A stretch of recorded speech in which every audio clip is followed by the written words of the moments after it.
8월 29일 목요일 아침 묵상 시편 106편 1절에서 12절 홍해를 꾸짖으시니라는 제목을 가지고 말씀을 살펴보겠습니다. 우리 아침이지만 한번 따라해 볼까요? 홍해를 꾸짖으시니. 시편 106편의 기자는 믿음에 대해서 이야기하고 있습니다. 하나님은 우리에게 가장 좋은 것을 주기 원하시는데 그게 믿음이에요. 하나님을 믿지 않으면, 하나님을 온전히 신뢰하지 않으면 우리는 다른 것에 끌려다닐 수밖에 없습니다. 그게 사람의 연약함이에요. 그러니까 대표적인 사람이 누구죠? 아브라함이죠. 아브라함에게 하나님이 100세의 아들을 주겠다고 했는데 그것을 믿지 못해서 하갈을 통해서 이스마엘을 낳음으로 말미암아 아브라함 집안에 큰 아픔이 있었고 지금도 이스라엘과 중동 사이에 큰 아픔이 있습니다. 사랑하는 성도님들, 만약에 아브라함이 100세에 하나님이 이삭을 주실 걸 믿었다면, 온전히 믿었다면 그는 하갈을 통해서 이스마엘을 낳지 않았을 거예요. 그러니까 이 믿음의 조상이라는 게 믿음이 좋아서도 조상이지만 결국은 그의 여정들을 통해서 믿음을 배우라고 믿음의 교과서를 주신 게 아브라함인 줄 믿습니다. 홍해도 마찬가지예요. 이스라엘 백성들이 하나님의 은혜로 출애굽해서 홍해 앞에 섰을 때 뒤에서 애굽의 전차 군대가 쫓아오고 있었습니다. 곧 있으면 이제 도륙이고 다 죽습니다. 거기서 이스라엘 백성들은 하나님을 믿지 못해서 절규하고 괴로워하고 아파했습니다. 그때 하나님께서는 이제 홍해를 갈라서 이스라엘 백성들을 건지셨습니다. 왜 이렇게 드라마틱하게 했을까요? 100세의 아들을 주지 말고 40세의 아들을 주셨으면 뭐가 그렇게 문제였을까요? 홍해를 애굽의 군대가 정말 진짜 몇 킬로 앞두고 이렇게 다가와서 공포에 질리지 않고 미리 말씀을 좀 해주시든지, 홍해가 있을 건데 갈라놓을 거다라든지, 아니면 좀 미리 좀 갈라놓으셨으면 얼마나 좋았을까요? 반석에서 물이 나기 전에 도착해서 물이 나고, 주님 앞에 나와서 기도하고 병을 고쳐달라고 하기 전에 미리미리 낫고, 그러면 얼마나 좋을까요? 하나님은 왜 우리를 꼭 사지로 몰아갈까요? 왜 하나님의 응답은 끝까지 가야만 있을까요? 왜 하나님의 역사하심은 절망의 벼랑에서 진짜 이제는 더 이상 물러날 것이 없을 때 임할까요?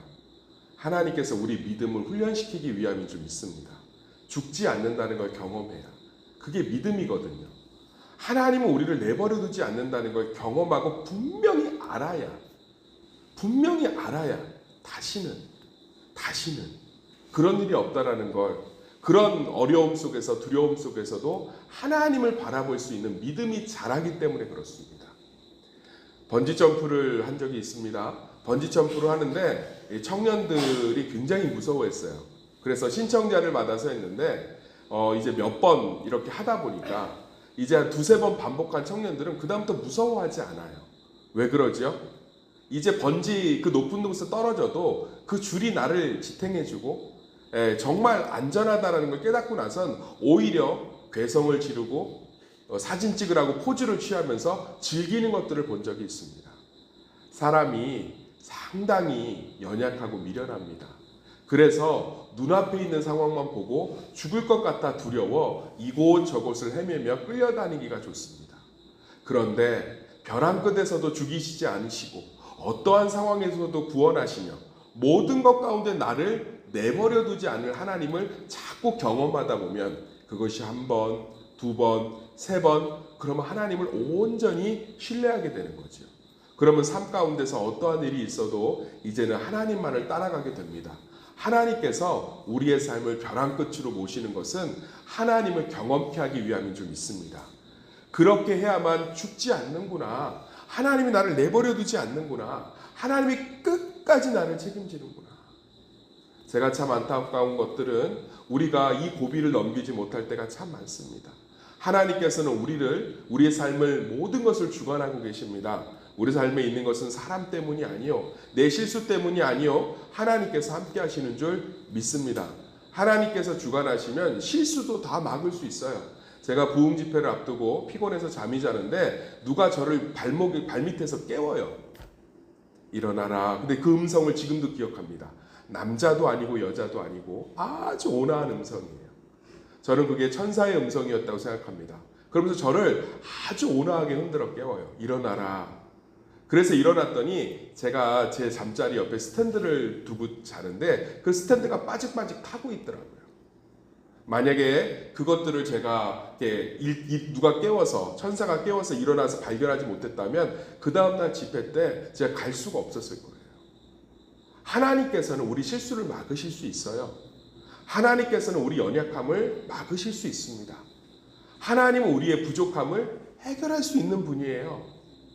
성경에 보면 하나님께서 제자들을 기도했을 때 귀신이 나가지 않는 실패에도 노출하시지만 그들이 2명씩 파송받았을 때 하늘에서 마귀가 땅으로 꽂히는 것을 보게끔 능력도 주신 줄 믿습니다.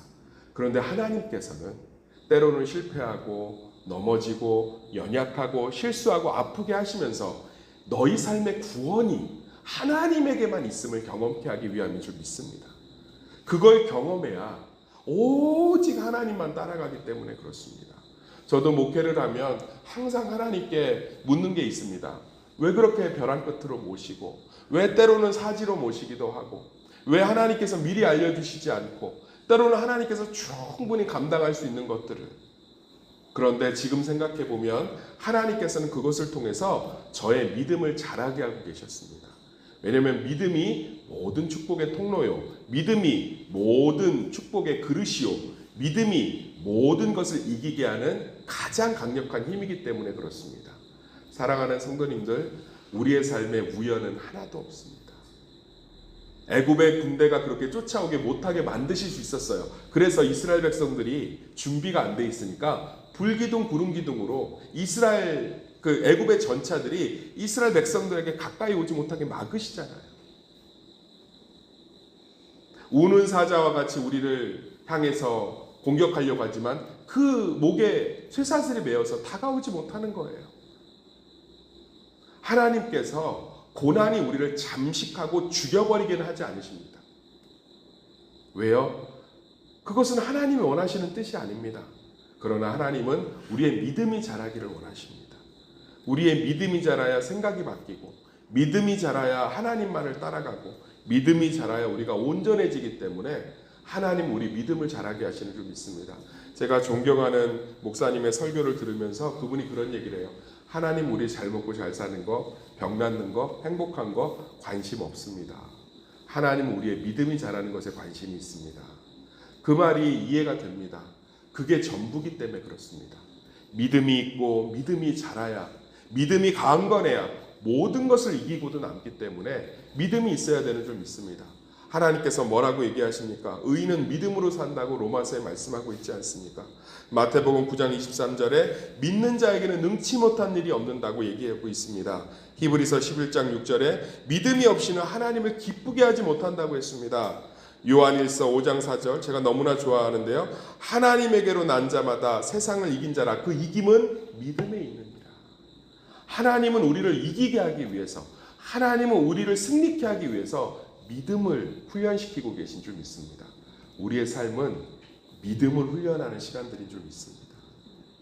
하나님께서는 우리 믿음을 자라게 하실 줄 믿습니다.